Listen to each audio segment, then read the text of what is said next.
Bill Gates, founder of Microsoft, he said DNA is like a software program, but it's much more complex than anything we've been able to design. Bill Gates has said that DNA is like a computer program, only much more complex than any we've been able to devise. And if you reflect on that even for a minute, it's a highly suggestive observation. It certainly is. As why would billionaire, non-believer, and founder of the largest transparently operated charitable foundation in the world be making statements supporting creationism? The answer is, of course, he wasn't. The quote is actually taken from the book The Road Ahead, from a passage where Gates is comparing how boring his biology teacher made the subject compared to his chemistry teacher, and the importance of having inspiring teachers. Yep, that's right.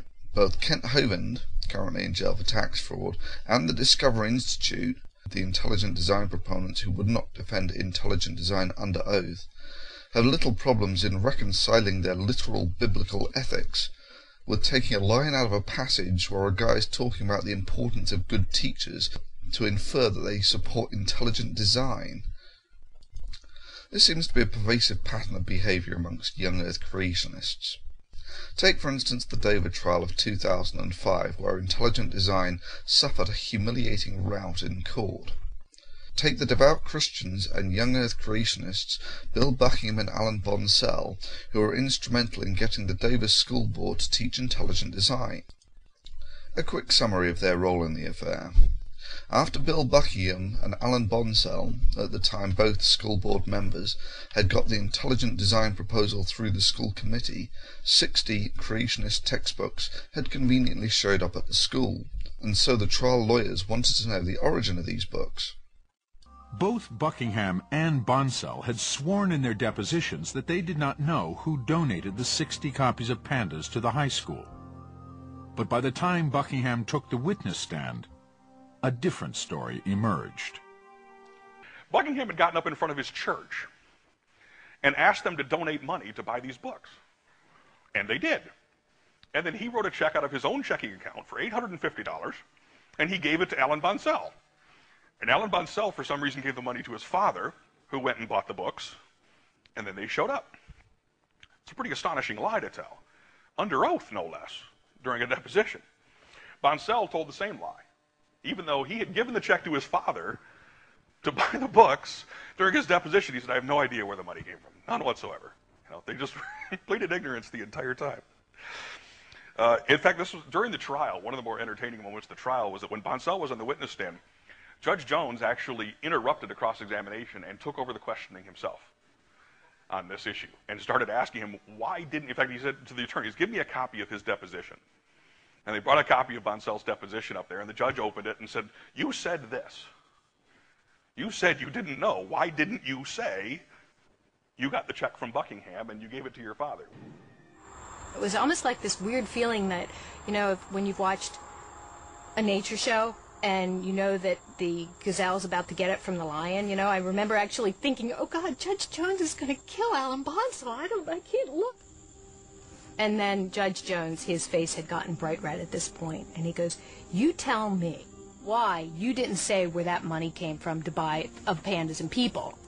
And Alan Bonsell finally, under Judge Jones's grilling, started to get a little nervous, and he started flapping his hands, and he started stammering, and he completely had lost this self-assured composure that he had earlier. For Bonsell in that situation, to have a federal judge, on the stand, basically accuse you of perjury under oath. I suspect that Bonsell may have needed to change underwear at that point. I suspect he was a little shaken up by that.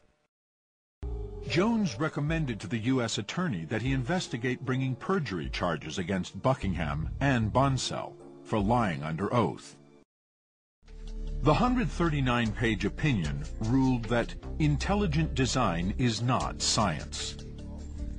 Finding it had been introduced for religious reasons, Judge Jones decided it was unconstitutional to teach intelligent design in Dover science classes. Both defendants and many of the leading proponents of intelligent design make a bedrock assumption which is utterly false. Their presupposition is that evolutionary theory is antithetical to a belief in the existence of a supreme being and to religion in general. To be sure, Darwin's theory of evolution is imperfect.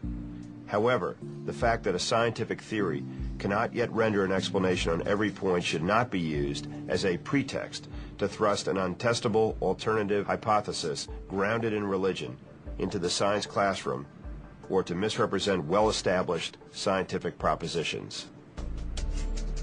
The citizens of the Dover area were poorly served by the members of the board who voted for the intelligent design policy. Citing what he called the breathtaking inanity of the school board's decision, he found that several members had lied to cover their tracks and disguise the real purpose behind the intelligent design policy. The crushing weight of the evidence indicates that the board set out to get creationism into science classrooms, and intelligent design was simply the vehicle that they utilized to do that. As they passed this, perhaps the funniest statement of the trial came from school board member Heather Giese, who said, "Oh, we're not going to be sued. I have confidence in the district's lawyers." Problem with this was the district's lawyer had told them, "You're going to get sued and you're going to lose." Had told them, "Do not pass this." And that statement became rather prophetic. Not only did they get sued, because they had ignored their own attorney's advice, their insurance policy was canceled. So all of the money that they ended up having to pay out for the plaintiff's fees in this case, they had to pay themselves. Their liability policy wouldn't cover it.